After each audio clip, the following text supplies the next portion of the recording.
Frank, svakalegu sigurinn hjá okkur Val í kvöld. Þið þurftu að hafa fyrir þessu. Já, við vissum allan tíman að við vorum ekki alveg vissum að Falkó myndi spila ekki en við vissum þótt að hann spilaði ekki að þetta alveg mjög siglt lið og það er mjög mikið barátta í þessu liði og þeir sýndu það bara í kvöld og við þurftum að berjast fyrir allt sem við fengum.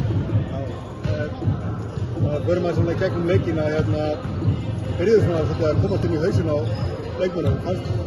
Funduð það á bekknum það? Já, við vorum að tala alltaf mikið við dómarana, frekar bara leyfa þeim að gera sína vinnu og við hugsum bara okkur og þú sást í fyrsta hálfleik, fyrri hálfleik þá vorum við ekkert að koma saman og tala saman þegar það var flautað eitthvað svoleiðis, þannig að þetta var bara leikur sem við vorum í fyrra hálfleikum vorum við alltaf mikið að hugsa allt annað nema körfubolta og við lögum það í seinni hálfleikum. Já, Þið náttúrulega þekkið þetta úr úrslitakeppninni Valsmenn, þeir eru alveg svakalega segir. Þetta er 5. leikurinn sem þið vinnið núna í röð eftir afróðu sem var fyrir Grindavík. Já, akkurat. Woods og, hvað er ekki, Lazar? Jú. Þeir svona byggust og alveg tilbúinir í þetta fyrir tæknu villur. Já. Náðu að tala við það og segja þeim eitthvað, slaka þess á og þetta væri bara sem komast á?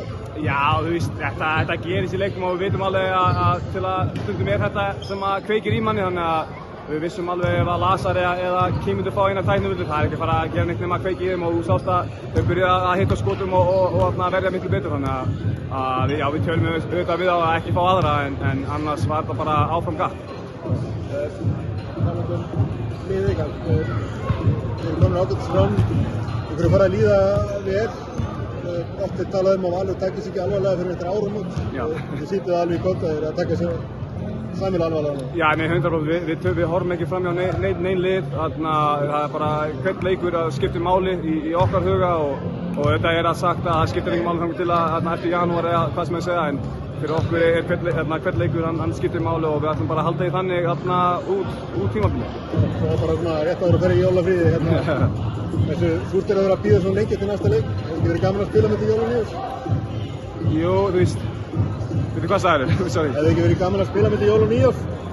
Jú, en það er líka gott að fá smá pásu. Þú veist, aðeins að vera með fjölskyldunni og njóta tímanum með fólk sem ég elska og auðvitað er hægt að komast í gymmið og æfa smá og gera hitt og þetta og skjóta þannig að það er alveg fínt að fá smá pásu inn á milli. Það er alltaf lægt. Ok, flott, takk. Takk fyrir það.